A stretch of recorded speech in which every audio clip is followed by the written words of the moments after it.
Black cats, जिसके कई establish outlets हैं यूनाइटेड स्टेट्स ऑफ अमेरिका में, California, Los Angeles, Miami, New York, Las Vegas, इन सभी जगह धूम मचाने के बाद अब इंडिया में भी एक्सपैंड कर रही है। Black cats USA based fashion appearance company अब अपनी मेंसवेयर की कंप्लीट रेंज इंडिया में भी लॉन्च कर रही है।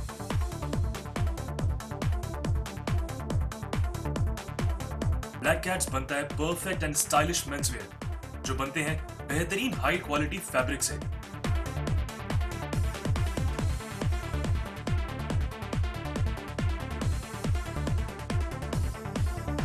जी हाँ, जानदार फैब्रिक और बेहतरीन रेंज, ये ब्लैक कैट्स ब्रांड की खास पहचान है।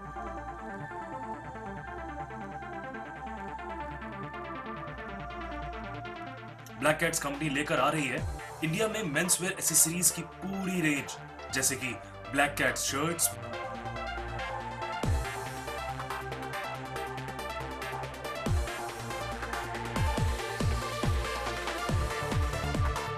Black Cat jeans,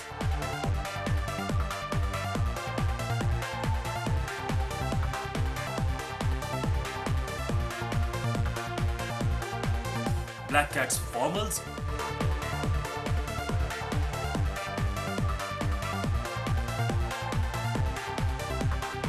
black Cat tees,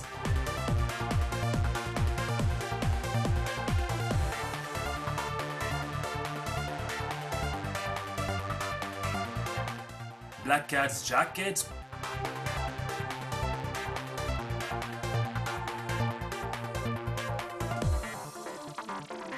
Black Cats blazers,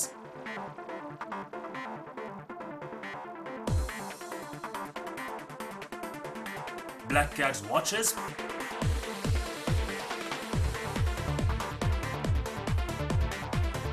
Black Cats shoes,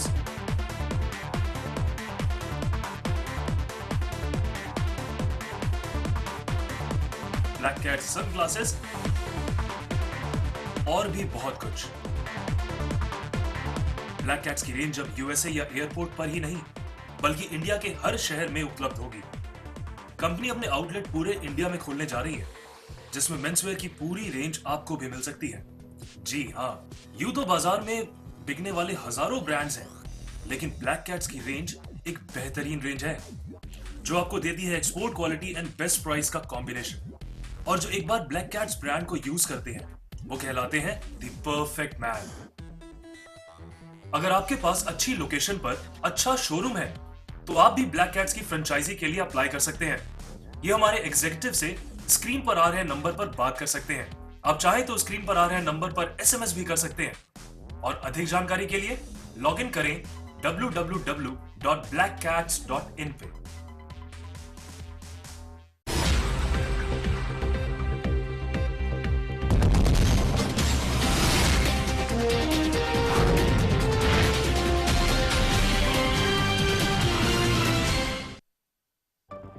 headlines के प्रायोजक हैं केश किंग आयुर्वेदिक तेल, the king of hair oil.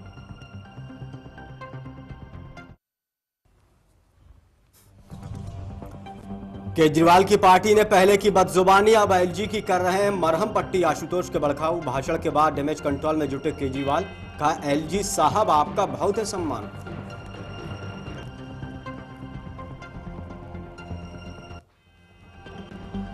अपनी बात पर अड़े केजरीवाल, कहा इसी सत्र में पास होगा जन लोकपाल। बिजली कंपनी को दी कड़ी चेतावनी, कहा नहीं कर रहा हूं कोई असंवैधानिक काम, भ्रष्टाचारियों को भेजा जाएगा जेल।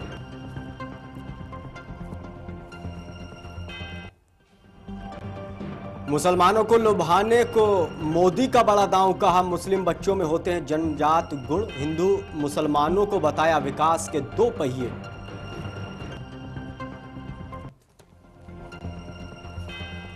चुनावी मैदान मारने के लिए अपने पुराने स्टाइल में उतरे राहुल गांधी, चौपाल लगाकर रख रहे हैं अपनी बात, महिलाओं के वोट बैंक पर है राहुल की नजर।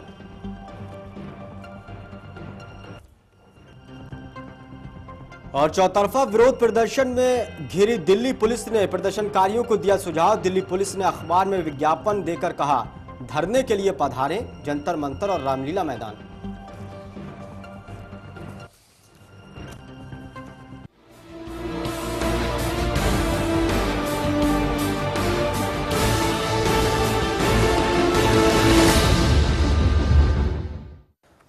नमस्कार, बेबाक बहस में आपका स्वागत है। मैं हूं आपके साथ राजीव सिंह।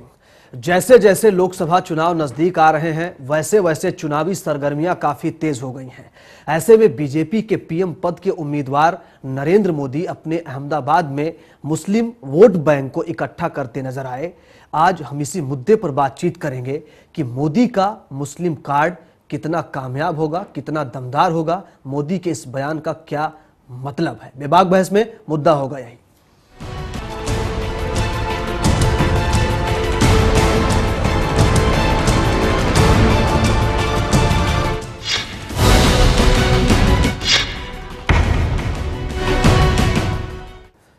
तो लोकसभा चुनाव के लिए देश की सभी बड़ी पार्टियां वोट बटोरने के लिए काफी जीतोड़ में लगी हुई हैं और पुरजोर कोशिश में लगी हैं सब। ऐसे में मुसलमानों को अपने साथ जोड़े बिना नैया पार लगाना मुश्किल है।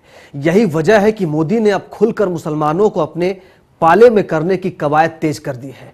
इसके लिए क्या कर रहे हैं नरेंद्र मोदी, ये देखना बड़ा दिलचस्प है। पहले देखिए ये रिपोर्ट, बातचीत करेंगे।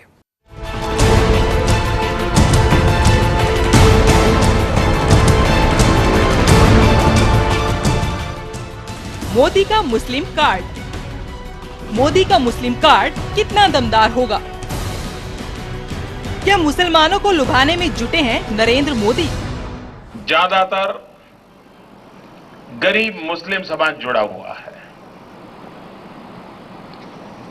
कभी किसी को विचार नहीं आया कि इस विषय क्षेत्र में काम करने वाले इतने गरीब मुसलमान हैं, और कुछ परिवार तो हैं जो 100-100 साल से एक ही काम में लगे हैं और वही झुपड़ी में जिंदगी गुजारते हैं। क्या इस पर ध्यान किसी ने देना चाहिए था कि नहीं देना चाहिए था? तो सुना आपने नरेंद्र मोदी क्या कहते सुनाई दे रहे हैं। नरेंद्र मोदी के मुंह से निकले ये शब्द शायद आपको भी कुछ अचंभे में डाल रहे होंगे कि नरेंद्र मोदी मुस्लिम हकों को लेकर काफी चिंतित नजर आ रहे हैं। पहले आप फिर से सुनिए मोदी को। ज्यादातर गरीब मुस्लिम समाज जुड़ा हुआ है। कभी किसी को विचार नहीं आया कि इस विषय क्षेत्र में काम करने वाले इतने गरीब मुसलमान हैं, और कुछ परिवार तो हैं जो 100-100 साल से एक ही काम में लगे हैं और वही झुपड़ी में जिंदगी गुजारते हैं। क्या इस पर ध्यान किसी ने देना चाहिए था कि नहीं देना चाहिए था? लोकसभा चुनाव सिर पर है और ऐसे में मोदी के इस तरह के बयान ये साफ तौर पर इशारा करते हैं कि कहीं मोदी की ऐसे बयान मुस्लिम वोट बटोरने की राजनीति तो नहीं। अजी हम नहीं कह रहे हैं, ऐसा ही कुछ कहना है जेडीयू के वरिष्ठ नेता अली अनवर का। वो बता रहे हैं कि 2 पहिया है, हिंदू मुस्लिम पहिया है एक गाड़ी का। तो सबसे पहले जो उनके समय में गोधरा में बेगुनाहों का जो खून बहा, उसके लिए माफी मांगनी चाहिए। जो उनके यहाँ फेक एनकाउंटर दिखा करके जो मारे गए लोग, आ जाई ना 4 बड़े अधिकारी, उसमें आईबी का हेड भी है, आईपीएस अधिकारी लोग। भाई मोदी के भाषण पर विपक्ष तो चुटकी लेता ही नजर आ रहा है, लेकिन मोदी का ये भी कहना है कि विकास में हिंदू मुस्लिम 2 पहिए हैं। दरअसल अहमदाबाद के एक business summit business in harmony में मुख्यमंत्री नरेंद्र मोदी ने कहा कि विकास के लिए सबको साथ लेकर चलना जरूरी है। उन्होंने कहा कि छोटे बदलाव से बड़ा विकास होता है और प्रतियोगिता की दुनिया में अपनी जगह बनाना जरूरी भी है और चुनौती भी। गुजरात के विकास में हर व्यक्ति भागीदार है, क्योंकि उनका कहना है कि भूखा व्यक्ति न तो इबादत कर सकता है और न ही भजन। लेकिन इस पर विपक्ष का क्या कहना है? मुजफ्फरनगर के जो दंगाई हैं, जो एक्यूज हैं, उनको सम्मानित करते हैं और दूसरी तरफ इस तरह की बात बोलते हैं।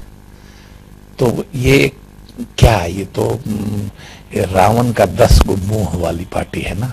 कई मुंह से कई तरह की बात, जहां जा रहे हैं वहां का ड्रेस पहन रहे हैं, जहां नकली किला बना के लाल किला भाषण कर रहे हैं, तो इनका सब चीज नकली है। लेकिन ऐसे में सवाल ये उठता है कि मोदी इस तरह के अपने भाषणों से क्या मुस्लिमों के कांग्रेस से मोहभंग का फायदा उठाना चाहते हैं? क्या पूरी दुनिया में अपनी सांप्रदायिक छवि सुधारना चाहते हैं मोदी? गौरतलब है कि गुजरात सरकार ने अहमदाबाद में मुस्लिम कारोबारी समुदाय के साथ मिलकर कार्यक्रम का आयोजन किया और इसी के साथ ही मुस्लिम कारोबारियों के नेटवर्क को अपने साथ जोड़ने की कवायद शुरू कर दी। इस 3 दिवसीय कारोबारी सम्मेलन का उद्घाटन मुख्यमंत्री नरेंद्र मोदी ने ही किया।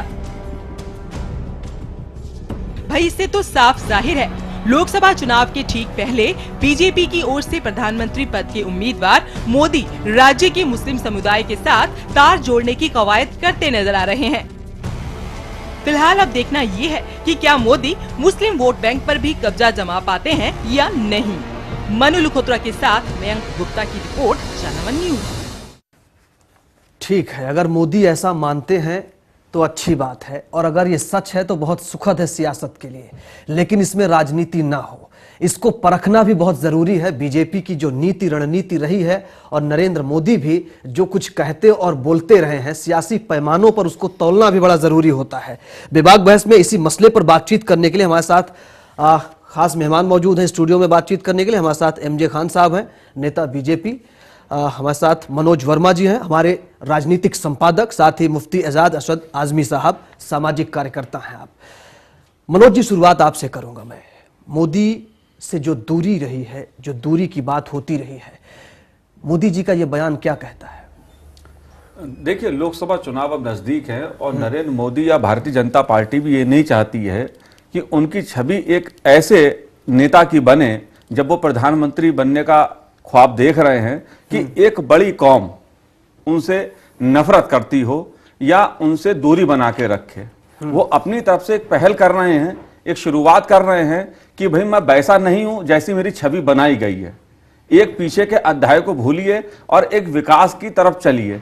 नरेंद्र मोदी पिछले, आप देखिए, चुनाव से लगातार विकास पे जोर दे रहे हैं, और नरेंद्र मोदी ने ये पहली बार कुछ नहीं किया कि किसी कारोबारियों को, मुस्लिम कारोबारियों के साथ उन्होंने शुरुआत की। इससे पहले विधानसभा चुनाव गुजरात के जो पिछले हुए थे, उसमें उन्होंने सद्भावना जो कार्यक्रम आयोजित किए थे, उसमें भी मुसलमानों को बड़े पैमाने पर बुलाया था और शांति के साथ गुजरात के विकास का नारा लगाया था। तो नरेंद्र मोदी जैसे जैसे चुनाव की नजदीक आएंगे, नरेंद्र मोदी अपने आप को एक ऐसा नेता के तौर पर पेश करना चाहते हैं जो सभी धर्मों और सभी जातियों में जिसकी स्वीकारता हो। तो ये छवि सुधारने की ईमानदारी है वास्तव में, या फिर मौका परस्ती देखा जाए चुनाव के समय की? बात की जाए इस पे मनोज जी। हाँ बिल्कुल, देखिए, एक बात हो सकती है, जिस तरह गुजरात के दंगे हुए और उसके बाद जिस तरह की राजनीति हुई, नरेंद्र मोदी, बीजेपी ने अपने ढंग से उस मुद्दे को उठाया, और जो मोदी विरोधी दल हैं या जो मोदी विरोधी नेता हैं, उन्होंने अपने ढंग से उठाया। दोनों तरफ से इस मुद्दे पर राजनीति होती रही है। कोई मुस्लिम वोटों की राजनीति के लिए मोदी को उल्टा सीधा कहता है, तो कोई उन वोटों को साधने के लिए अपनी छवि को सुधारना चाहता। ठीक है, कोई नायक बनने की कोशिश करता है दूसरे को खलनायक बनाकर, ये तो सियासत में रिवाज रहा है। मुफ्ती एजाज अशद आजमी साहब हमारे साथ हैं। एजाज साहब, क्या लगता है किस तरह से देखा जाए नरेंद्र मोदी के इस बयान को कि विकास की 2 धुरी है? इसमें कोई शक नहीं है, लेकिन ईमानदारी कितनी है इसमें यह परखना जरूरी है। देखिए, इस हकीकत से तो इनकार नहीं किया जा सकता कि मोदी एक बहुत ही फैक्चुअल और सुलझे हुए, और मैं समझता हूं कि बहुत ही गहरी सूझबूझ रखने वाले सियासतदान हैं। यही वजह है कि जब से उनको पीएम का कैंडिडेट का ऐलान किया गया है, बिल्कुल उनके जो भी भाषण अब तक हुए हैं जी, उसमें कहीं भी उन्होंने कम्युनल बात नहीं की है। जब से उनको पीएम का ऐलान किया गया, हर जगह वो विकास एक मुद्दा को लेकर के चले हैं। इधर कई भाषण में, जैसे कल कलकत्ता में उनकी जो तकरीर हुई है, उसमें भी उन्होंने काफ़ी पॉजिटिव बात कही थी, मुसलमानों के ताल्लुक से भी बहुत अच्छी बातें कही है। और उससे पहले मुस्लिम का नाम लेने से भी वो गुरेज करते थे, किसी मुस्लिम सम्मेलन जाने से भी वो बचते रहे हमेशा। उसकी वजह थी उसकी वजह यह थी कि वो खालिस हिंदू कार्ड खेल करके और वो इस ये तो रही है, यहाँ तक ये पहुंचे जमीन थे। रही है। लेकिन जाहिर है कि एक मुख्यमंत्री होना और एक प्रधानमंत्री होना, दोनों में बहुत फर्क है। अब वो प्रधानमंत्री बनने के लिए जाहिर है कि सभी मजाहिब को लेकर चलना होगा, सभी धर्म को लेकर के चलना होगा। तो वो इस पॉलिटिक्स पर वो, ये तो जाहिर है कि उनकी अपनी एक पॉलिटिक्स है, सियासी उसको चाल भी कह सकते हैं और बहुत गहरी चाल कह सकते हैं, जो मुसीबत खड़ी हो सकती है कांग्रेस वगैरह के लिए। इसलिए कि मुसलमानों में भी जो कांग्रेस से बहुत ज्यादा नाराजगी है मुसलमानों में, तो अब मुसलमानों में भी बहुत सारा तालीम याफ्ता तबका, नहीं बॉटम सतह पे तो नहीं, लेकिन ऊपर लेवल पे जो पढ़े लिखे लोग हैं। ठीक है, तो क्या नहीं, जिस तरह से छवि बनाई गई या बनी, दोनों बातें हो सकती है नरेंद्र मोदी की, तो क्या इतनी बात पर बस मान लिया जाए कि नरेंद्र मोदी जो बात कह रहे हैं वही सच है, वो ईमानदार है, उसी के जरिए काम होगा, पार्टी की जो नीति रणनीति रही है, पार्टी का जो वजूद रहा है, वो आड़े नहीं आएगा? नहीं, देखिए जी, ऐसा तो नहीं कहा जा सकता कि वो बिल्कुल अपने आप में बहुत मुखलिस हैं, बहुत सिंसर हैं, लेकिन ये उम्मीद जरूर की जा सकती है कि अभी जिस तरीके से उनकी बहुत ज्यादा छवि खराब है 2002 के दंगा को लेकर के, तो मैं समझता हूं कि जब अगर वो पीएम बन जाते हैं तो वो अपनी कम से कम छवि को बेहतर बनाने की जरूर कोशिश करेंगे। पीएम बनने की कोशिश है या वास्तव में काम करने की कोशिश है? पीएम बनने की ये यकीनन कोशिश है। मैं बेबाक सवाल, सीधा सवाल यही करना चाहता हूं कि वास्तव में काम करने की तड़पड़ाहट है ईमानदारी के साथ, या फिर सिर्फ पीएम बनने की बात है, सियासत का मौका है, समय है? नहीं, अगर काम करने की बात जहां तक होती तो वो तकरीबन वो 11 सालों से जो है वहां चीफ मिनिस्टर हैं। 2002 के बाद आज तक उन्होंने कभी मुस्लिम सम्मेलन में जाना दूर की बात है, कभी मुसलमानों से रिलेटेड कोई बात खुल करके उन्होंने नहीं कही। तो अगर सिर्फ सिंसरली अगर कोई बात होती तो अब तक वो हमेशा से ये बात करते आते। आज इलेक्शन ही के मौके से ये बात करना, ये तो बिल्कुल सीधा संदेह खड़ा करता है। ठीक है, एमजे खान साहब हमारे साथ है, नेता बीजेपी। एमजे खान साहब, नरेंद्र मोदी जी क्या कहना चाह रहे हैं? पार्टी की जो नीति है, जो रणनीति है, अब इस तरह के बयान, क्या यही मुस्लिम कार्ड खेलने की एक कोशिश है? मुझे लगता है एक चीज़ पे हम लोगों को बिल्कुल एकमत होना चाहिए कि आगे देखने की ज़रूरत है, और जो प्रॉमिसेस वर्सेस डिलीवरी का गैप रहा है, जो सेकुलर लीडरशिप जो अपने क्लेम करती है, उससे मुस्लिम यूथ पर्टिकुलरली बहुत ही डिसअपॉइंटेड है। मोदी जी में एक चीज़ आप देखिए, सिंसियरिटी इस चीज़ से रिफ्लेक्ट होती है कि कंसिस्टेंसी उनकी बनी हुई है। जब तक उन्होंने एक पर्टिकुलर लाइन लिया, किस चीज़ की कंसिस्टेंसी? मुसलमानों के मुतालिक जो भी उनके बयान आ रहे हैं, या जो इनिशिएटिव्स आ रही हैं, in fact he is more sincere, we are not responding. हम लोग उसको, मेरा ऐसा कहना है कि हम लोग प्रोएक्टिवली अगर इंगेज नहीं भी करें, मुस्लिम कम्युनिटी अगर प्रोएक्टिवली इंगेज नहीं भी करे, तो कम से कम प्रपोर्शनेटली रिस्पॉन्ड कर सकती है। क्यों करे? वो इसलिए करे कि अगर सामने वाले, सवाल तो पूछेंगे ना लोग, मैं उसी पे आ रहा हूँ, सामने वाले की अगर सिंसियरिटी है और उसमें कंसिस्टेंसी मेंटेन्ड है, तो अगर आगे बढ़ने का हमको मौका दिख रहा है, सामने वाला आगे बढ़ने की बात कर रहा है, बढ़ाने की बात कर रहा है, तो हमको उसमें आगे बढ़ के उस बात को उठा लेने में क्या बुराई? मुफ्ती साहब ने इतना बढ़िया तरीके से पूरी बात रखी है, मैं इन्हीं की बात को आगे बढ़ाता हूँ कि भाई आज तक अगर हम बीजेपी को एज ए क्लोज्ड ऑप्शन मानते हैं, तो हम अपनी ऑप्शंस कम कर रहे हैं। मुस्लिम कम्युनिटी मानने की वजह रही है मुस्लिम, ठीक है, वो दोनों तरफ से हो सकता है, ठीक है। मैं आगे की बात जब कर रहा हूं, तो मैं ये कह रहा हूं कि अगर आप ऑप्शंस किल कर रहे हैं, तो आप अपने लिए ऑप्शनलेसनेस की सिचुएशन क्रिएट कर रहे हैं। उस सिचुएशन क्या है कि एक जगह प्राइसलेसनेस हो रही है, क्योंकि आपके पास ऑप्शन नहीं, आप जाएंगे कहाँ? दूसरे के पास वैल्यूलेसनेस हो रही है, क्योंकि ये देख रहा है कि कितना भी हम करें, अगर आप रिस्पॉन्ड ही नहीं करेंगे, तो आदमी, इंसान जो है वो 100% नहीं। सीधा बताइए, क्या मोदी जी की मंशा बदल रही है? और मोदी जी की मंशा अगर बदल रही है, तो क्या पार्टी की मंशा बदल जाएगी? मुझे लगता है कि कोई भी इंसान दुनिया में 100% अच्छा मैं आऊंगा एक एक चीजें आप जो बोलते हैं, बीजेपी नेताओं के बयान, बीजेपी में सिर्फ मोदी नहीं है, बहुत से नेता हैं, वो जो बोलते हैं वो देश जानता है, हर कोई जानता है। एक चीज तो आप समझ लीजिए कि Modi is capable of setting the agenda for the party, उसमें कोई दो राय नहीं होनी चाहिए। ठीक है, वो मान लिया, चलिए। Second, he is in a position today in Gujarat to implement what he believes in. कल को अगर उनको देश की बागडोर मिलती है, तो वो एक ऐसे नेता हैं जो कंप्लाई करा सकते हैं, इंप्लीमेंट करा सकते हैं जो चीज चाहते हैं। कांग्रेस में अदर वे है, मुसलमानों नहीं, अगर दोनों विकास के पहिए हैं, ठीक है, विकास के पहिए हैं, इसमें कोई शक नहीं है, तो दूसरे पहिए को वो तवज्जो पार्टी में मिलती है? नहीं, तो आप दोनों तरफ हर जगह मिलती है। आप दोनों तरफ, गुजरात के चुनाव में एक भी टिकट मुस्लिम को क्यों नहीं मिला? नहीं, आप किसको दे दें? किसी को नहीं, कोई आप नेता किसको मिला दे दें? आपको? आप मैं बता रहा हूँ कोई नेता क्यों नहीं मिला? मैं आपको दूसरी चीज बताता हूँ। नहीं वही बताइए पहले। 225 के आसपास नेशनल एग्जीक्यूटिव है, उसमें 6 मुसलमान हैं, ठीक है। हाँ। क्या टोटल पॉपुलेशन का जो बीजेपी की मेंबरशिप है उसमें 3% तो छोड़ दीजिए, क्या 1% भी मुसलमान है? विधानसभा की बात कर रहा हूं मैं। नहीं, मैं उस पर भी आता हूँ। तो आज विनेबिलिटी का नंबर 1 पैमाना होता है किसी भी पार्टी के लिए टिकट देने से पहले कि विनेबिलिटी किसकी है। अगर पार्टी में मुसलमान है ही नहीं तो किसको टिकट दे देंगे, ये भी तो आप देखिए। ठीक है, चलिए दीपक अमीन साहब हमारे साथ जुड़ चुके हैं, नेता कांग्रेस। दीपक जी, किस तरह से देख रहे हैं मोदी जी ने जो बात कही है, क्या इसमें कुछ नया देखा जाए? ईमानदार बयान है, अगर ईमानदार है तो स्वागत भी होना चाहिए। मेरा मकसद सिर्फ आलोचना नहीं है कि हर बयान को सियासी कटघरे में खड़ा करके उसकी आलोचना हो, लेकिन ईमानदार है तो स्वागत हो, लेकिन अगर सिर्फ सियासत है तो उस पर सिर्फ सवाल उठने चाहिए। दीपक जी। हाथी के दांत दिखाने के कुछ होते हैं और खाने के कुछ होते हैं। मैं अपने बीजेपी के मित्रगण से ये पूछना चाहता हूँ कि अगर मोदी कल दिल्ली में आते हैं, वो आने वाले नहीं हैं, लेकिन अगर आते हैं तो वो गुजरात का मॉडल वहाँ पे लागू करेंगे, तो ये मुझे ज़रा मेरे एक प्रश्न का जवाब दें कि गुजरात के मॉडल में हमारे इस देश के 35 राज्यों में से एकमात्र राज्य गुजरात है जहाँ पे माइनॉरिटी स्टूडेंट्स की स्कॉलरशिप न केवल कैंसिल करी हैं, लेकिन गुजरात हाई कोर्ट ने उन्हें चुकादा दिया है कि उनको ये देनी है स्कॉलरशिप, फिर भी उसको सुप्रीम कोर्ट में चैलेंज किया है। क्या ये अगर दिल्ली आना चाहते हैं तो यही इनकी ऑफिशियल नीति है? क्या ये इनके मैनिफेस्टो में कहेंगे कि हम सारी माइनॉरिटी के स्कॉलरशिप्स कैंसिल करेंगे? मुझे सबसे कथनी ज्यादा और करनी में बहुत मैं उसी पर आ रहा हूँ, सीधे स्टेट आंसर है उसका कि जो गुजरात का प्रोपोर्शन बनता था माइनॉरिटीज के स्कॉलरशिप में, वो 55,000 का बनता था 2500 के हिसाब से, ठीक है।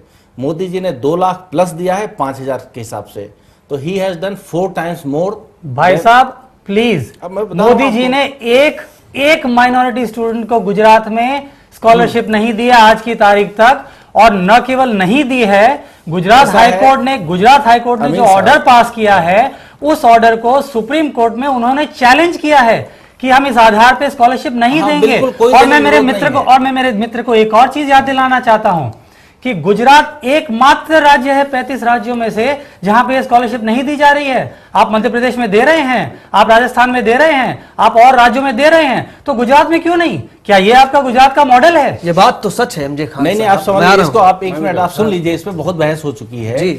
लेकिन करेक्ट पर्सपेक्टिव में आप चीज देखिए, मैं नहीं चाहता हूं कोई चीज जो है वो माइनॉरिटी के नाम से हमें मिले, हम चाह रहे हैं इक्वालिटी के हिसाब से मिले। अगर मुसलमान बैकवर्ड है, क्षमा कर,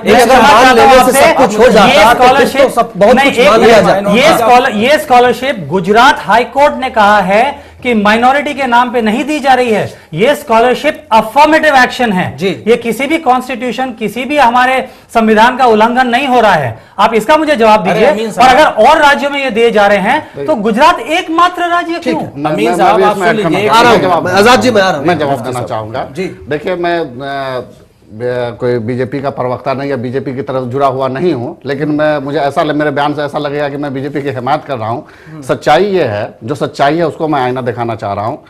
जहां तक सिर्फ एक स्कॉलरशिप की ये बात कर रहे हैं माइनॉरिटी अफेयर्स मिनिस्ट्री की, माइनॉरिटी अफेयर्स मिनिस्ट्री की दुर्दशा और उसका जो बुरा हाल है, जिस पर अगर मैं बोलना चाहूँ अभी तो घंटों लग जाएंगे। पूरा डेटा और आंकड़ा मेरे पास है कि माइनॉरिटी अफेयर्स मिनिस्ट्री किस तरह से फेलियर है और किस तरह से हर्ष मंदर जो खुद एडवाइजरी काउंसिल के मेंबर है, उन्होंने जो रिपोर्ट दिया है उसमें माइनॉरिटी अफेयर्स मिनिस्ट्री को किस तरह से फेलियर बताया है और किस तरह से दिल्ली में जो शीला दीक्षित सरकार थी उस जमाने में माइनॉरिटी के जो पैसे थे सब रिटर्न हुए हैं। वो सारे आंकड़े मेरे पास में मैं बयान कर सकता है। इन्होंने जो अभी वो गुजरात की बात कही, देखिए जो सच्चाई है उसे एक्सेप्ट करना चाहिए। मैं न कांग्रेस में हूं न बीजेपी में हूं, लेकिन सच्चाई ये है कि जहां तक वो 2.5 करोड़ स्कॉलरशिप तकसीम करने की बात थी, वहां वहां एक फाइनेंशियल कॉर्पोरेशन भी है।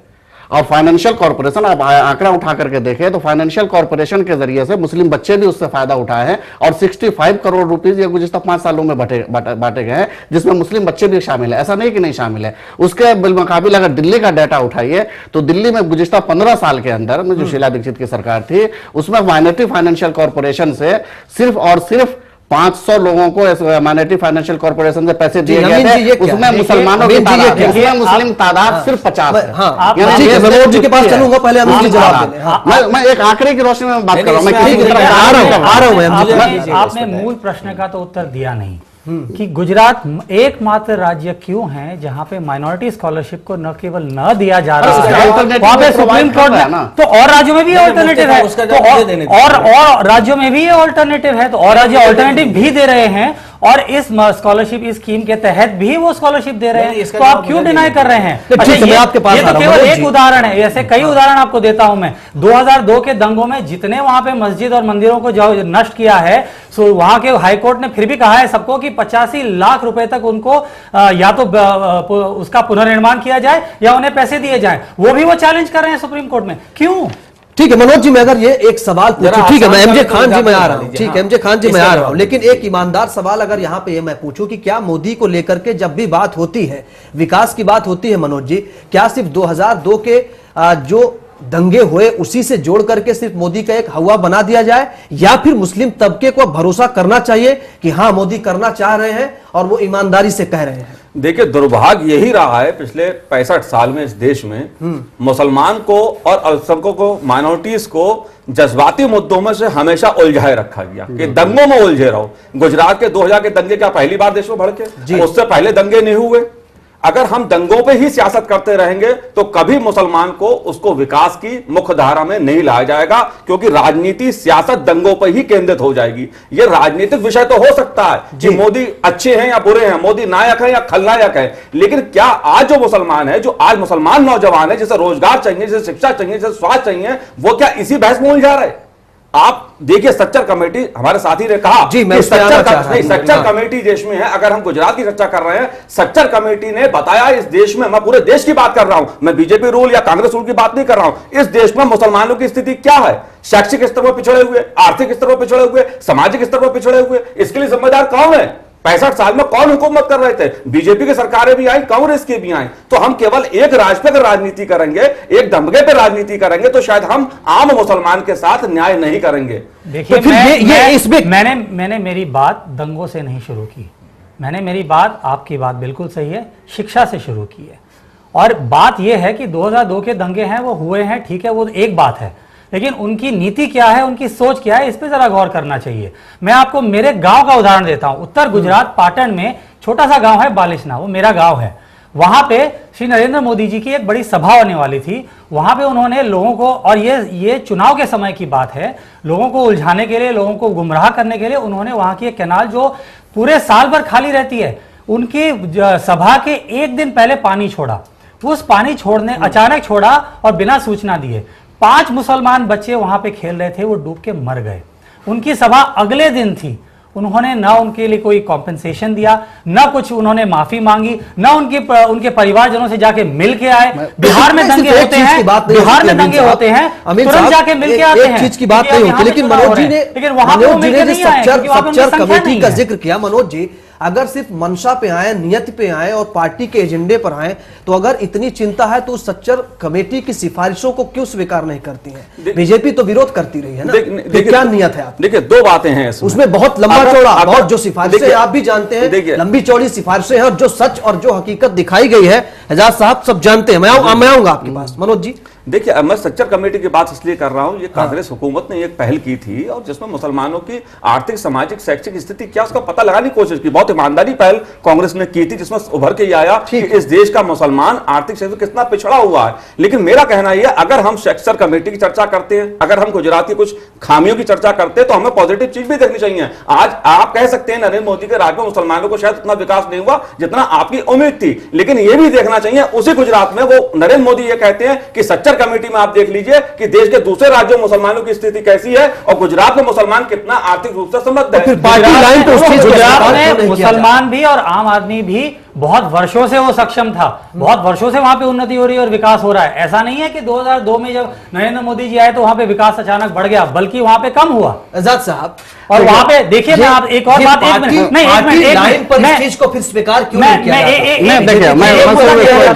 आप अलगाववाद फैला रहे हैं, आप सिर्फ एक तबके को ध्यान में रख रहे हैं। क्या ये जरूरी नहीं था कि इस तबके को देखा जाए कि किस हालत में है? जब जो सिफारिशें की गई उसमें तो यही बताया गया ना कि क्या करना चाहिए। देखिए, मैं समझता हूँ कि इस देश में जो कुछ भी हो रहा है ना, सारा के सारे वो एक राजनीति चाल होती है। सारा का सारा डिपेंड करता है कि हम जो है इक़्तिदार तक कैसे पहुंचे, खा वो बीजेपी हो या कांग्रेस हो। कोई हिंदू नहीं है, कोई मुस्लिम नहीं है, कोई हिंदू कार्ड नहीं, कोई मुस्लिम कार्ड नहीं। सच्चाई यह है कि अगर जिस तरीके से मुसलमानों कांग्रेस को वोट देकर के इक़्तिदार तक पहुंचा है, अगर आज सारे के सारे मुसलमान कांग्रेस से अलग हो जाए तो मैं समझता हूँ कि सबसे बड़े जो है हिंदू कार्ड खेलने वाली कांग्रेस पार्टी बन जाएगी। और उसकी मिसाल मैं दे देता हूँ आसाम में जब मुसलमानों ने वहां पर अपना हाथ खींचा और मुसलमानों ने वोट नहीं दिया, वहां AIUDF को दिया, यूनाइटेड डेमोक्रेटिक फ्रंट को, सारे मुस्लिम ने एकजुट होकर के वोट दे दिया, तो तरुण गोगोई सीधा भगवा रंग में आ गए और सीधा वो नेकर पहन करके हिंदू कार्ड खेल करके ही कवायद है ना, ये मान लिया जाए कवायद है। बीजेपी हिंदू कार्ड क्यों खेल रही है? MJ खान साहब, हिंदू कार्ड इसलिए होता है कि मुसलमान उससे करीब नहीं है। आज अगर मुसलमान भी उससे अगर जुड़े तो वो भी मुसलमानों की बात करने लगेंगे। MJ खान साहब, ये तो सच्चाई है, ये बिल्कुल सच्चाई है। देखो, दो नहीं तो पार्टी लाइन पे उन सिफारिशों को क्यों नहीं मानते? मुझे 2 मिनट टाइम दीजिए। इसके 2 पहलू हैं। एक विकास का पहलू है जो आपकी चर्चा का विषय है, जिसके लिए आपने हम सबको बुलाया है, और मोदी जी की आज मीटिंग थी, उसके परिप्रेक्ष्य में आप ये डिस्कस कर रहे हैं। दूसरा है दंगों की बात। मैं दोनों पे 2-2 मिनट बोल लूँ ताकि अमीन साहब को थोड़ा सा जवाब मिल जाए। शुरुआत में उन्हीं की बात से करता हूँ। मुझे माइनॉरिटीज़ का टैग में बांध करके हमारा जो एक्सप्लॉयटेशन हुआ वो मुझे नहीं चाहिए। हमको इक्वालिटी के लेवल में चाहिए। और वो अगर गुजरात में डिलीवरी की बात हो रही, स्कॉलरशिप 55,000 के अगेंस्ट में 2,04,000 का आंकड़ा है डिलीवरी का, 2,500 के बजाय 5,000 के हिसाब से। हमको वो चाहिए, हमको माइनॉरिटीज़ के नाम से रेवड़ी नहीं चाहिए। अगर उससे हमारा भला होना होता तो हो चुका होता। एक बात। अब दंगे की बात, 2014 से 2002 पे सीधे क्यों खिसकते हो? 12 पे तो रुको। आसाम में 2.5 लाख लोग कैंप्स में रह रहे थे। अभी भी मुझे एग्जैक्ट स्टेटस नहीं पता है कि कोई वापस गया है, तो वहां पे कोई भी आंसू बहाने गया हो तो बता दीजिए। सबसे ज्यादा दंगे, मैं तो एक बार किसी के वहाँ मीटिंग हो रही थी, सब बैठे थे, प्राइम मिनिस्टर को मेमोरेंडम बन रहा था कि साहब दंगे कैसे रुके जाए। हमने कहा एक काम, कांग्रेस को स्टेट से बाहर कर दो, दंगे रुक जाएंगे। ये गुजरात कौन तय करेगा? मैं आपको बता रहा हूँ, स्टेट आफ्टर स्टेट। नहीं तो फिर आंध्र प्रदेश, आप मुझे वक्त दे दीजिए। आंध्र प्रदेश, मोदी जी ने माफी क्यों नहीं मांगी? बात समझिए, आज भी शिविरों में रह रहे हैं वहां पर 2000। आप समझिए, बात समझिए, और आपको नजर आते हैं। आप एक बयान, छोटा सा ब्रेक लेने का समय सर, मैं आ रहा हूँ, छोटा सा ब्रेक ले लूं, लेकिन जो बयान आते रहे वो भी देखे जाने चाहिए। नरेंद्र मोदी जी ने यह बात कही थी कि कुत्ते का पिल्ला भी आ जाता है जब पहिए के नीचे तो तकलीफ होती है। तकलीफ इन बयानों से भी होती है। छोटा सा ब्रेक लेंगे, आएंगे उन चीजों पर, बात को आगे बढ़ाएंगे।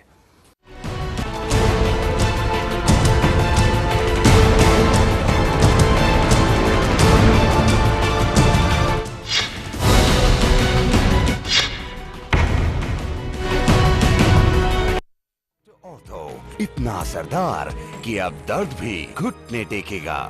मुसलमान के लिए हर वो दिन ईद है जिस दिन उसके हाथों से कोई गुनाह न हो, उसने कोई जुल्म न किया हो। जिस राह पे बेगुनाह लोगों की लाशें बिछी हो, वो और चाहे जो भी हो, अल्लाह की राह तो नहीं हो सकती। उत्तर प्रदेश सरकार इंटर पास गरीब छात्राओं की उच्च शिक्षा के लिए कन्या विद्याधन योजना चला रही है, जिसमें 20,000 रूपए की धनराशि दी जाएगी। अब तक 6 लाख से अधिक छात्राएं इस योजना का लाभ पा चुकी हैं। अधिक जानकारी के लिए संबंधित जिला विद्यालय निरीक्षक से संपर्क करें। सूचना एवं जनसंपर्क विभाग उत्तर प्रदेश द्वारा जनहित में जारी। वहाँ लोग कंप्लेन नहीं करते, यार ये लंबी लंबी लाइन, क्योंकि उन्होंने वहां हर लाइन को कर दिया ऑनलाइन। वहां कड़ी गर्मी में बंद पंखे के नीचे वक्त नहीं काटना पड़ता, क्योंकि उन्होंने वहां काट डाला पावर कट कोई। वहां औरतें मीलों चलकर नहीं जाती पानी के लिए, क्योंकि अब वहां पानी खुद चलकर आता है घर आंगन में। वहां अब लोग नहीं झुकाते गरीबी के बोझ से कमर, क्योंकि उन्होंने वहां झुका दिया है गरीबी कोई। अरे भाई, इतना सब कुछ, और कहां? और कहां? गुजरात में। भाई ऐसा तो क्या है गुजरात में?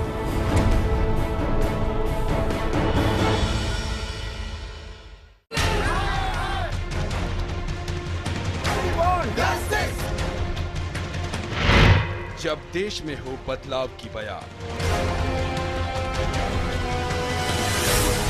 जब कटघरे में हो सरकार,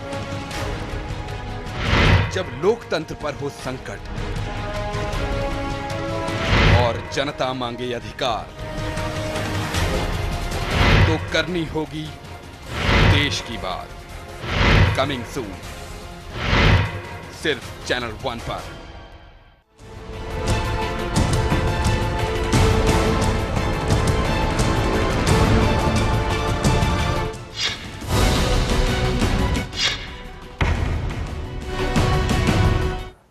ब्रेक के बाद स्वागत है आपका। एक बात बीच में ये भी उठी कि पहले माफी क्यों नहीं मांगते हैं नरेंद्र मोदी? अगर इतनी चिंता है अल्पसंख्यकों की या फिर उस दंगे की का इतना दुख है तो माफी क्यों नहीं मांगते? बीच में एक बयान भी आया था नरेंद्र मोदी जी का जिस पर बड़ा बवाल हुआ था कि कुत्ते के पिल्ले के मरने पर भी दुख होता है, और उसको ये जोड़ करके देखा गया कि आज तक उनको दुख नहीं हुआ, वो सिर्फ एक जले पर नमक छिड़कने जैसी बात है। एमजे खान साहब, इस तरह के बयान जब आते हैं तो किस तरह से परखा जाए कि नियत क्या कहे? अरे भाई, इसमें ऐसी क्या बात मुझे समझ में नहीं आई आज तक कि मीडिया ने किस तरीके से इसको इंटरप्रेट किया।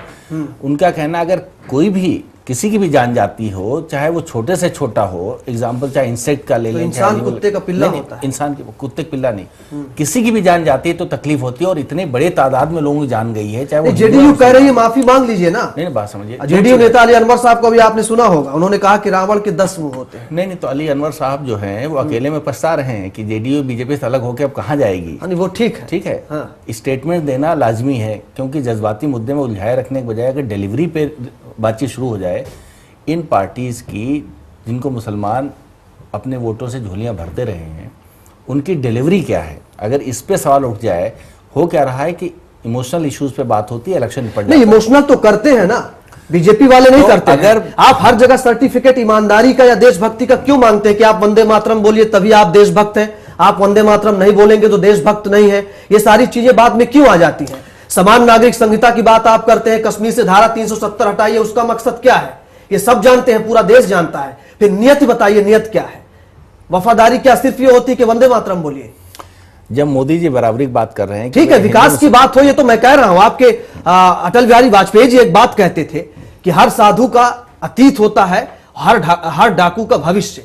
अगर इस बात को समझा जाए, ठीक है, मैं मानता हूं इस चीज को, लेकिन फिर ये ईमानदारी हर जगह क्यों नहीं दिखती? एजाज साहब, नहीं, ये सच्चाई है कि देखिए वो बीजेपी के साथ ये परेशानी भी है। मौके को देखकर आप भावुक करते हैं, उन भावनाओं का फायदा हमेशा उठाया गया है, इसमें कोई शक नहीं है।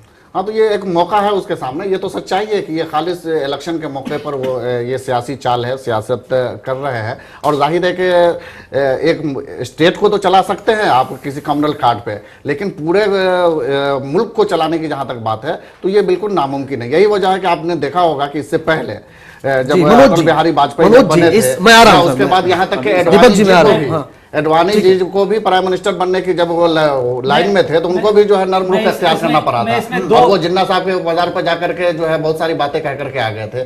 तो जाहिर है कि जब भी पीएम बनने के कोई भी ख्वाब देखेगा तो उसको तो तमाम धर्म वालों को सबको लेकर के चलना ही पड़ेगा, और मेरे ख्याल से उसी लाइन पर ये भी चल रहे हैं, इनको चलना ही पड़ेगा, इनकी मजबूरी है। मैं दो बात कहना चाहता हूँ यहाँ पे। एक कि 6-8 महीने पहले नरेंद्र मोदी जी कहते थे कि गुजरात नंबर 1 है। आज की तारीख में जब वो बनारस गए उनके लेटेस्ट भाषण में गुजरात नंबर 1 की बात नहीं करी उन्होंने, और इसका कारण है क्योंकि उनके ये झूठ है, गुजरात नंबर 1 कभी था ही नहीं। अभी आपने आरबीआई द्वारा गठित ये रघुराम राजन कमेटी ने गुजरात को नंबर 12 पे रखा, 1, 2, 3 भी नहीं, नंबर 12 पे।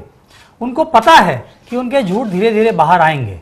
एक दूसरी बात, जैसे जैसे उनके झूठ बाहर आएंगे तब वो किस मुद्दे पे जाके चुनाव जीतने का प्रयास करेंगे। ठीक है, प्रदीप एक मिनट, वो बहुत साधारण उनकी स्ट्रेटेजी है। अगर आपको उत्तर प्रदेश में आपका कोई खास बंदा भेजना है, उत्तर प्रदेश की बहुत सारी सीटें वहां पे मैनेज करना है, तो आप किसको भेजते हैं? आप अपने राइट स्पेशलिस्ट और दंगे स्पेशलिस्ट श्री अमित शाह को भेजते हैं। तो हम तो गुजरात में कह ही रहे थे कि अमित शाह को आप उत्तर प्रदेश भेज रहे हैं तो अभी 3-6 महीने में वहां पे दंगे होंगे। श्योर इनफ मुजफ्फरनगर में दंगे हुए। तो उनकी स्ट्रेटेजी बहुत ही सिंपल है। अब वो डेवलपमेंट की बात नहीं कर रहे हैं। बनारस में उन्होंने जब स्टेज बनाया तो स्टेज के पीछे उनकी शक्ल तो थी, लेकिन पीछे शिव भगवान की शक्ल थी। क्यों? चलिए, प्रदीप जैन जी हमारे साथ हैं। प्रदीप जी, नरेंद्र मोदी जी ने जो बयान दिया है आपने भी सुना है सर, क्या मतलब इसका निकाला जाए? उन्होंने तो बिल्कुल विकास की बात की है। देखिए, मैं उसकी थोड़ी सी तुलना पीछे आपको ले जाऊं जी। जो अभी राहुल का जो इंटरव्यू पिछले दिनों आया था, जिसे किंडरगार्टन इंटरव्यू कहा गया, उसकी दृष्टि में कोई विजन नहीं था, और यहाँ पर एक विजन तो झलकता है। मैं मोदी को पाक साफ नहीं कहता, मुझे नहीं पता कि मेरे पूर्व के साथियों ने क्या बात कही है। मैं उनको एक एनालिसिस के रूप में मैं उनको सामने रखना चाहता हूं कि चाहे जैसे भी, हमें ये कभी नहीं भूलना चाहिए कि हमारी संस्कृति में अंगुलीमाल जैसे और वाल्मीकि जैसे लोग हुए हैं जो बाद में चलकर जिनका रूपांतरण हमारे सामने प्रस्तुत हुआ है। अगर हम ये मान भी लें कि 12 साल पहले 2002 में जो घटना हुई थी उसके कारण मोदी थे, तो मुझे अब लगता है कि मोदी के विचारों में कहीं भी कम्युनलिज्म नजर नहीं आ रहा। वो हमेशा विकास की बातें करते हैं। आज अपने 22 से 23 मिनट के भाषण में उन्होंने बड़ी मजेदार भाषा, वो पतंग से शुरू हुए थे और वो टेक्नोलॉजी पर जाकर के रुके, और सबसे बड़ी बात है वो स्किल की बात कर रहे हैं, वो स्किल्स की, वो फिर अपने स्टेज पर अपनी रैली में मुजफ्फरनगर दंगे के आरोपियों को माला पहनाने की क्या जरूरत है? नहीं, माला देखिए, ये सवाल मुझे पूछना पड़ रहा है सर। अगर नहीं, ठीक है, विकास की बात हो, मैं तो शुरू से सवाल ही मेरा इसी बात से था कि विकास से इसकी शुरुआत हो, लेकिन ये क्या संदेश देते हैं आप, कौन सी नीयत आप दिखा रहे हैं? मैं बता रहा हूं। पहली बात तो ये कि उनके आने से पूर्व वहां के अति उत्साहित लोगों ने उनको माला पहना दी थी, तो ये मत कहिए कि मोदी ने पहनाई, पहली बात। दूसरी बात, आज तक ये साबित नहीं हो चुका, ये सब जानते हैं कि वो सारे दंगे समाजवादी पार्टी के कराए धरे थे। आप खुद सोचिए, जो व्यक्ति पीएम इन वेटिंग है, क्या वो कभी कोई ऐसा काम कर सकता है? मैं ये बात राहुल के लिए भी कह रहा हूं, मैं मोदी के लिए भी कहता हूं। देखिए, उनकी छवि को धूमिल करने के लिए 31-32 जितनी भी सक्रिय पार्टीज हैं मार्केट में इस टाइम, वो पूरे प्रयास करेंगी कि वो पाप वो करें और उनको सारा का सारा दारोमदार इनके ऊपर डाल दिया जाए। आप खुद सोचिए, आप समझदार लोग हैं सबके सब। जो खुद पीएम बनने वाला है, वो ये क्यों चाहेगा कि मेरे नाम से कोई दंगा हो, और जबकि दंगे में उसको कोई लाभ नहीं पहुंचना, और एक जगह वो ये की राजनीति रहती है, क्यों नहीं चाहेगा कोई? वोट के लिए तो क्या कुछ नहीं हुआ हिंदुस्तान में, इस देश में वोट के लिए क्या नहीं हुआ सर? ठीक है, यहाँ पर वोट कट रहा, मैं तो कह रहा हूँ कि अगर ये ईमानदार बयान है तो बहुत अच्छा है, स्वागत है इसका, और तहे दिल से शुक्रिया कहना चाहिए। मनोज जी, एनालिसिस करिए ना कि इन दंगों से फायदा किसको हुआ। हाँ, यही तो आपको जवाब नुकसान तो उठाते हैं, कोई नहीं। दूसरी बात, मुलायम सिंह कहते हैं हमें वोट दो, नहीं मोदी आ जाएंगे। कोई डराता है, कोई नायक बताता है, कोई खलनायक बताता है, दूसरे को खलनायक बताओ फिर मैं नायक बन जाऊं। ये रिवाज कब नहीं रहा? दी गई, जितनी गालियां उनको दी जा रही हैं वहां पर, क्योंकि क्या है कि दंगों के इतिहास के रूप में मोदी और बीजेपी पार्टी का इतिहास रहा है, तो डेफिनेटली उन चीज के ऊपर तो मैं बीजेपी का प्रवक्ता नहीं हूं, ना मैं उनकी तरफ से बोल रहा हूं, लेकिन मैं चीजों को एनालिसिस करने की सिचुएशन में हूं कि मैं ये देख रहा हूं कि जिस व्यक्ति को खुद पीएम बनना है, वो ऐसा क्यों करेगा कि वो खुद ही लड़ाई कर, और सारा आरोप जबकि उसके ऊपर आना है। वो जानता है कि लोग मुझ पे ही आरोप डालेंगे, तो मैं यहां पर उसको थोड़ा सा। और दूसरी बात, चलिए छोड़िए इन सब बातों को, वो विकास की बात कर रहे हैं, वो मुस्लिम भाइयों को कह रहे हैं कि भैया अपने हुनरों को पहचानो, पतंग एक छोटी सी चीज है, उसको लेकर के बड़े बड़े कारखाने लगाओ, आओ, आमंत्रित कर रहे हैं। अरे भैया 2002 को भूल भी जाओ यार, 1947 के बाद में कांग्रेस ने कितने पाप किए, क्या सारे पाप आपको याद है? उसका विजन तो देखो भाई। 2013 मुजफ्फरनगर को भूले, ठीक है, कोई कहेगा मुजफ्फरनगर भूल जाइए, कोई कहेगा 2002 भूल जाइए, कोई कहेगा 1984 भूल जाइए। तो याद रखिए भाई साहब, माला जपते रहिए, माला जपने से कुछ नहीं होगा, माला जपने से क्या होगा? देश को तो आगे जाना है भैया, उसको रोते रहोगे बैठ करके, कब तक रहोगे? एक बड़ा अहम सवाल पे मैं आना चाह रहा हूँ। ठीक है, एमजे खान साहब अपनी बात रखिए कि मैं मुजफ्फरनगर भूलने की बात नहीं है, मैं कह सकता हूँ ना कोई कह सकता है। ये भूलने की घटना कतई नहीं। आप बात समझिए, हिंदुस्तान का आप सर्टिफिकेट आप दे दीजिए शराफत का, फिर 84 का सर्टिफिकेट दे दीजिए, फिर आप मुजफ्फरनगर का सर्टिफिकेट दे दीजिए। सारी पार्टियां, कांग्रेस भी, अमीन साहब भी बैठे हुए हैं, कोई एक नहीं है। न भूलने की जरूरत है, न उसको इग्नोर करने की जरूरत है, लेकिन सच्चाई जानने की जरूरत है। समाजवादी पार्टी की जब से सरकार उत्तर प्रदेश में आई, लगातार दंगे होते जा रहे थे। अगर अमित शाह जी का नाम अमीन जी ने लिया है, तो मैं उसमें ये कहना चाह रहा हूँ, अमित शाह जी तो बहुत लेट उत्तर प्रदेश में पदार्पण किए हैं, एंट्री मारी है। दंगे के शुरुआत भी मथुरा में हुआ, मैं खुद गया था फैक्ट फाइंडिंग टीम पे, तो वहाँ पे समाजवादी पार्टी का फेल्योर जौनपुर में हुआ, आजमगढ़ में हुआ, बरेली में, वो सब दंगे लगातार हो ही रहे थे। मुजफ्फरनगर का सिर्फ स्केल बड़ा है, लेकिन पैटर्न तो चल ही रहा था। तो अमित शाह जी तो अभी 6 महीने से उत्तर प्रदेश गए हैं, 6 महीने भी पूरे नहीं हुए। 6 महीने नहीं, वो साल भर से ज्यादा हो गए। ठीक है, वो ठीक है, 6 महीने हो 10 महीने हो, वो मतलब उतना नहीं लगता है। मैं एजाज साहब आपके पास आना चाह रहा हूं। उसके तुरंत बाद मैं वही एक चीज कहना चाहूंगा कि देखिए, दंगा कोई भी हो, चाहे 2002 का हो, 13 का हो, या उससे पहले कांग्रेस के ज़माने के सैकड़ों दंगे हों, कोई भी दंगा हो वो भूलने के लायक होता नहीं है। इसलिए कि जो विक्टिम होते हैं, दर्द उससे पूछा जाए कि क्या दर्द होता है। लेकिन एक चीज़ मैं सिर्फ यहाँ पर इजाफा करना चाहूँगा, यह कह करके कि हमारे जो कांग्रेस पार्टी है ख़ासतौर से, जिसको मुसलमान एक ज़माने से वोट देते आ रहे हैं और इक़्तिदार तक पहुँचाते आ रहे हैं, उसे अब ये देखना होगा कि सिर्फ दंगे के खौफ उसकी पॉलिटिक्स हम कब तक ये करते होनी रहेंगे? चाहिए, बिल्कुल यानी होनी खौफ की पॉलिटिक्स से आपको ऊपर उठना पड़ेगा। कांग्रेसियों को, खासतौर से जो मुसलमानों को डरा करके, कई और दल करके, और भी लोग हैं, कांग्रेस भी है और भी लोग, कांग्रेस भी, मुलायम सिंह यादव, जो भी दंगे मतलब इस तरह की पॉलिटिक्स करते हैं डराने धमकाने की। देखिए अब के मुसलमान क्या है, अब उनके अंदर बेतालीम आ गई है, अब बेदारी पैदा हो गई है। अब वो डर और खौफ की पॉलिटिक्स में आने वाले नहीं है। अब वो उनको विकास चाहिए, अब उनको डेवलपमेंट के लिए बराबर इक्वलिटी चाहिए, अब उसको जस्टिस चाहिए, अब उसको हर जगह जो है वो अपना देख रहे हैं कि हम किस तरीके से हर मोड़ पे नाकाम है इस देश के अंदर। ठीक है मनोज जी काफी देर से मैं एक सवाल के साथ आना चाह रहा हूँ। मनोज जी हमारे आपकी बात में ऐड कर दूं कि मुसलमान सोशल उसमें सबसे गरीब है, तो अगर महंगाई है, मिस गवर्नेंस है सबसे ज्यादा, तो टैक्स उसी पे करना है, सबसे ज्यादा तकलीफ तो उसी को होनी है। मनोज जी सवाल मैं ये जानना चाह रहा हूं, ये तबका जो दोनों पार्टियों को कहता है कि दोनों ने निराश किया है, इनके पास फिर क्या विकल्प बचता है, किस रास्ते जाएं और किसके जरिए जाएं? देखिए राजनीति में अगर इन दो पार्टियों को छोड़ दीजिए, सपा अपनी राजनीति करती है, जब भी चुनाव आते हैं दंगों पर राजनीति केंद्रित हो जाती है। मैंने शुरू में एक बात कहा, जब ये राजनीति का विकास एजेंडा राजनीति का बन जाएगा और दंगे पीछे छूट जाएंगे, तभी सही मानों में मुसलमानों का, अल्पसंख्यकों का, सबका भला होगा। अभी हम गुजरात दंगों को लेकर लगे हुए हैं। ये गुजरात दंगे उठाते हैं, दूसरे 84 का दंगा उठाते हैं और पूरी बहस उसी पे खत्म हो जाती है, विकास पर चर्चा ही नहीं होती है। मैं मानता हूं कि नरेंद्र मोदी शुद्ध रूप से राजनीतिक रूप से अपने आप को बदल रहे हैं, ये हमें इसका स्वागत करना चाहिए अगर वो बदल रहे हैं अपने आप को। अगर वो 100 उनके नेतृत्व में 100 भाजपा के जनप्रतिनिधि पंचायत स्तर पर गुजरात में जीतते हैं, तो ये इसके लिए कहना चाहिए ठीक है भैया, राजनीति ने ही सही नरेंद्र मोदी को बदलने के लिए मजबूर तो किया, लेकिन अगर हम गुजरात दंगों को ही लेकर बैठे रहेंगे तो हम किसी को मौका परखने का, जांचने का कब देंगे उसे? क्या एक ही मुद्दे पर उसको टैग कर दें? ठीक है एजाज साहब एक सवाल मैं आपसे ये जानना चाहता हूं, जब जमीयत उलेमाए हिंद के राष्ट्रीय महासचिव रहे मौलाना महमूद मदनी साहब ने तारीफ की, ठीक है, उनकी बड़ी आलोचना हुई, उसके बाद दारुल उलूम के वाइस चांसलर रहे गुलाम मोहम्मद वस्तानवी साहब, उन्होंने तारीफ की, उनको अपना पद हटाना पड़ा, उनको अपने पद से हटना पड़ा। ये सारी चीजें क्यों होती हैं? तो अगर ठीक है भरोसा किया जाए तो वो कौन सा तबका है मुस्लिमों के अंदर जो ये भरोसा दिलाए कि हाँ इन पे भरोसा करिए और हमारे साथ चलिए, आगे बढ़िए? ये कौन लोग हैं? फिर विरोध करने पर किसी को पद गंवाना पड़ता, आपके ऊपर बहुत बड़ी जिम्मेदारी होती है। असल में 2002 के बाद मोदी जी ने अपनी छवि ऐसी बना ली है कि मुसलमानों के लिए वो काबिल कबूल किसी भी कीमत पर नहीं रहे हैं। और कोई भी अगर उसकी बात करता है, इसलिए कि वो दंगा इतना खतरनाक और इतना खौफनाक दंगा था जो मुसलमानों के ज़हन और दिमाग से इतना आसानी से मिट नहीं सकता।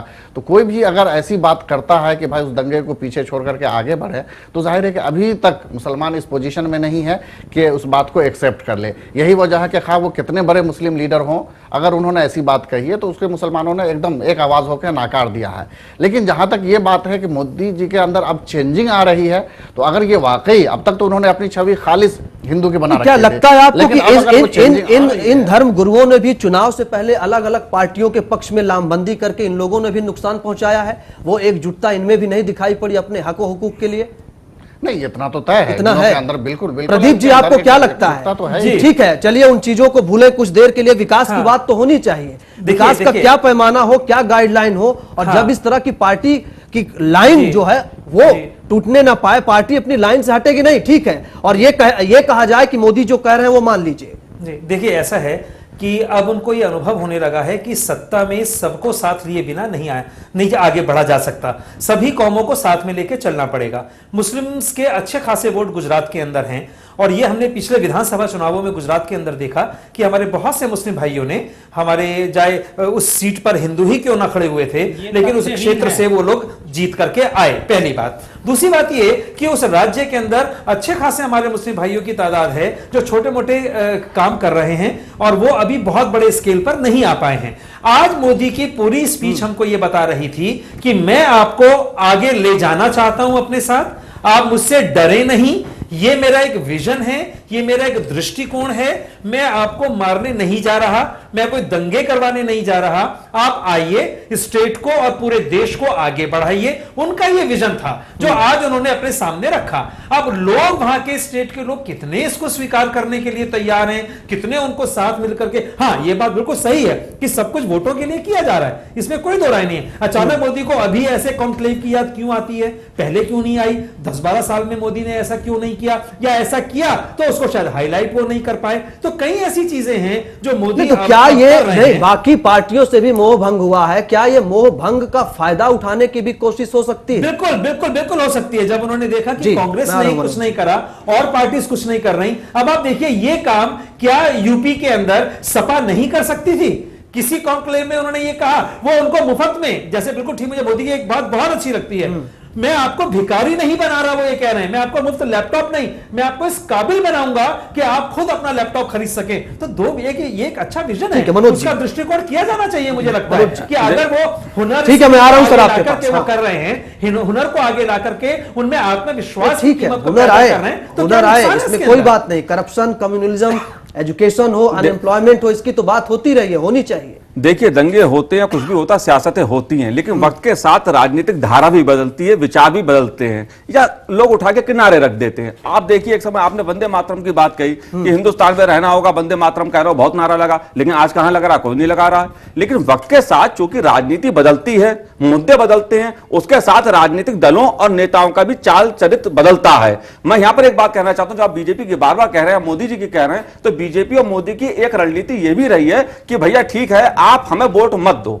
लेकिन आप हमें हराने को तो वोट मत दो। आप गुजरात दंगों की चर्चा करते हो, ठीक है, हमें आप कोसो, लेकिन आप मुजफ्फरनगर के दंगे भी तो देखो, आप आसाम के दंगे भी तो देखो। आप केवल एक चश्मे से सिर्फ मत देखो, क्योंकि इसी में ही मुसलमानों को उलझा लिया जाता है हर बार कि दंगों की सियासत में कि मोदी ऐसे। एक रथ यात्रा जो सोमनाथ से अयोध्या हुई थी, एक रथ यात्रा फिर बढ़िया सबके हित के लिए सर्वधर्म संभाव की एक रथ यात्रा हो जाए, मोदी जी निकल जाएं या फिर आडवाणी जी निकल जाएं, ऐसा क्यों नहीं हो जाता है? हाँ, मनोज जी से जवाब ले लो, फिर आपके पास आ रहा हूं। नहीं, मुझे लगता है, देखिए, बीजेपी की सब कोई जानता है बीजेपी की इसमें कोई दो राय नहीं है कि राम मंदिर के मुद्दे पे भी भाजपा ने अपनी राजनीति की और उसके बाद जब उसको फायदा मिल गया उसने उस मुद्दे को छोड़ दिया। एमजे खान साहब, ऐसी कोई योजना है? निकालिए एक रथ यात्रा, सब जानते हैं उस रथ यात्रा को। मैं आ रहा हूं। ऐसी एक इन्होंने करी थी और उसका नाम था सद्भावना।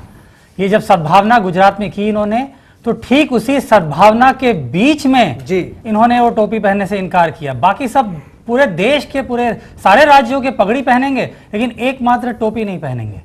सद्भावना फास्ट के बीच में, तो आपको समझना पड़ेगा कि उनकी कथनी और करनी में अंतर है। अमीन साहब, तो आप अगर कुछ कह रहे हैं, बिल्कुल सही बात है आपकी कि वो विकास की बात कर रहे हैं और विकास के मुद्दे पे भी वो विफल रहे हैं, मैं आपको कहना चाहता हूं। और ये प्रदीप जी आ रहा हूं आपके पास। ये आरबीआई की रिपोर्ट भी आप पढ़ लीजिए, लेकिन आप ये समझिए इनके बारे में कि वो बोलते क्या प्रदीप जी कुछ कहना चाह रहे हैं, करते क्या है। मैं थोड़ा सा बीच में आ रहा हूं। हाँ, ठीक है, बोलिए। मैं एक टिप्पणी बीच में करना चाहता हूं। मेरे मित्र ने कहा, देखिए, एक तो ये कि टोपी पहनने से ना तो कोई मुसलमान होता है, ठीक है, सिंबलाइज मत करिए, ठीक है, मैं भी इस पक्ष में नहीं हूं। पहली बात, आप कोई टोपी मत पहनिए, नहीं होना चाहिए। आप कोई टोपी मत पहनिए, लेकिन एक ही टोपी आप उठा के ना बोलेंगे तो उसका टोकनिज्म होता है। मैं आपसे साफ कहता हूं, मेरे मुस्लिम भाई यहां पर बैठे हुए हैं, इनको आप मुझे नेहरू की टोपी पहना के दिखा दीजिए।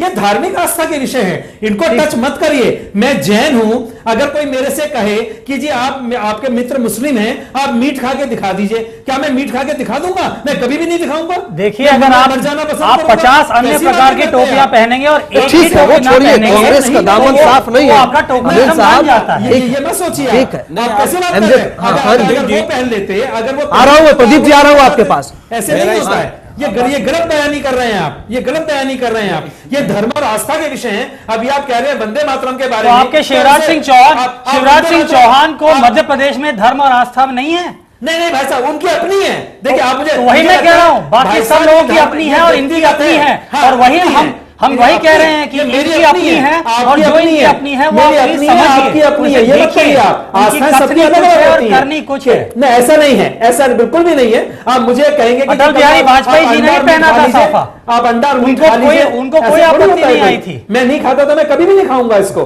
क्योंकि मेरे धर्म और आस्था का विषय है ये विषय। जैसे बिहारी वाजपेयी जी बोलेंगे, ये धार्मिक मनुष्य थे, जैसे नहीं, तो ये व्यक्तिगत विषय है। धर्म हमेशा धी धातु से बनता है, जिसका अर्थ होता है धारण करना। अब जैसे हमारे मुस्लिम भाई कहते हैं हम वंदे मातरम नहीं बोलेंगे, ठीक है, प्रदीप जी मैं आ रहा हूं। एमजे खान जी, आस्था का विषय है, हम जबरदस्ती नहीं करना चाहिए। इसमें बड़ा सिंपल सी बात है, टोपी न पहनने में इतना बुराई नहीं जितनी टोपी पहनाने में बुराई है, एक बात।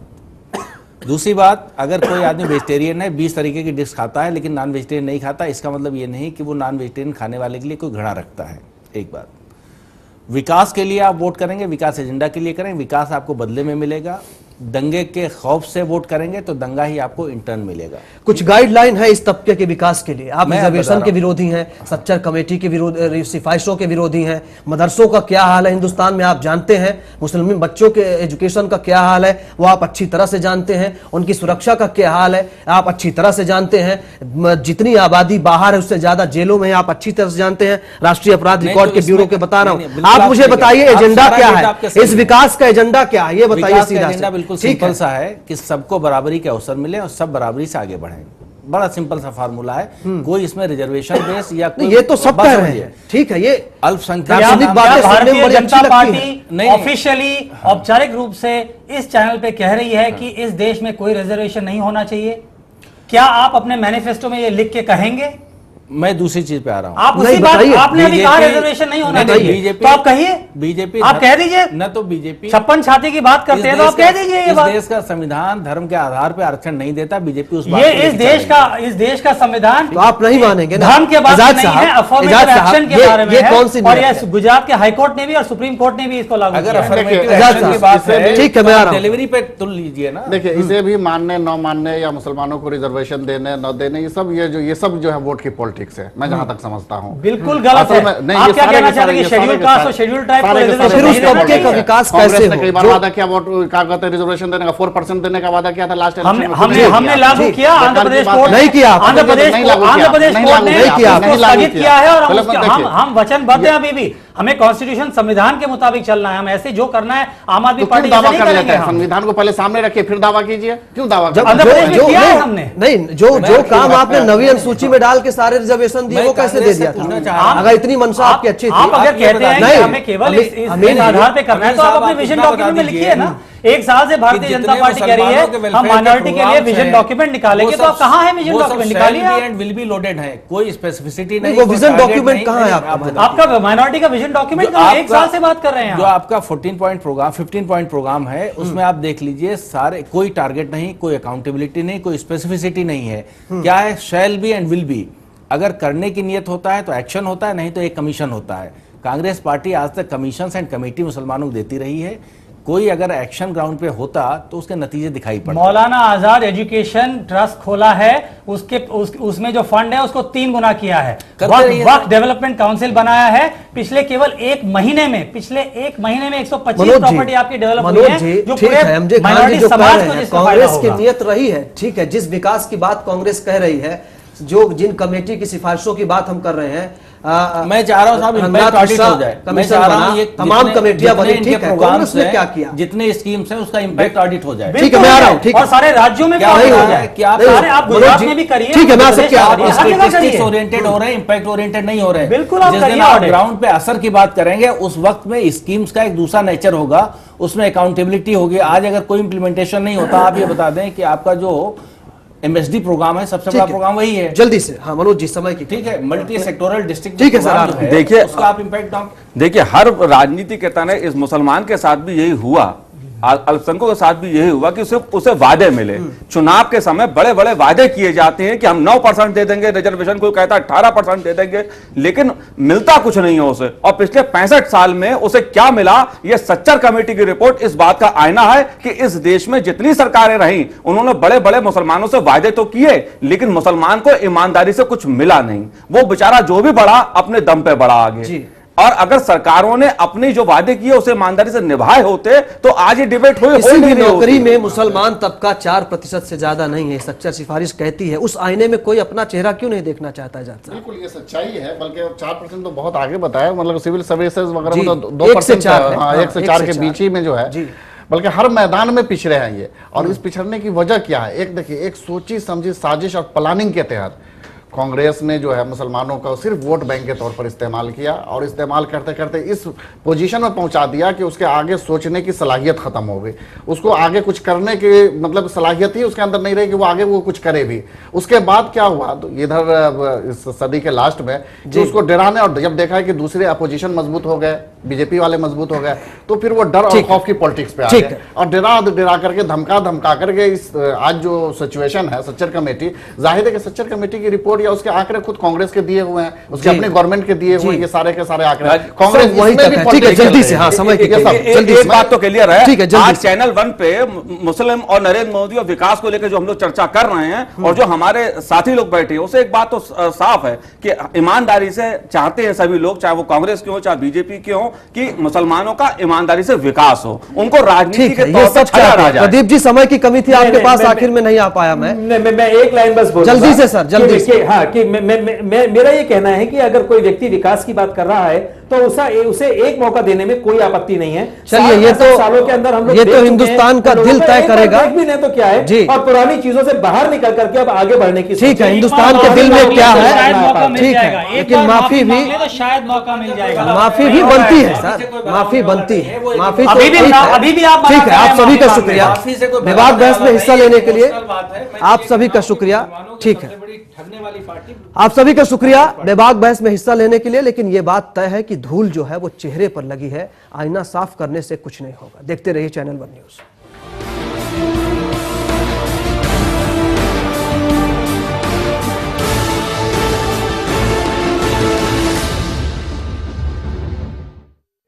एक बहुत ही बड़ी पाठशाला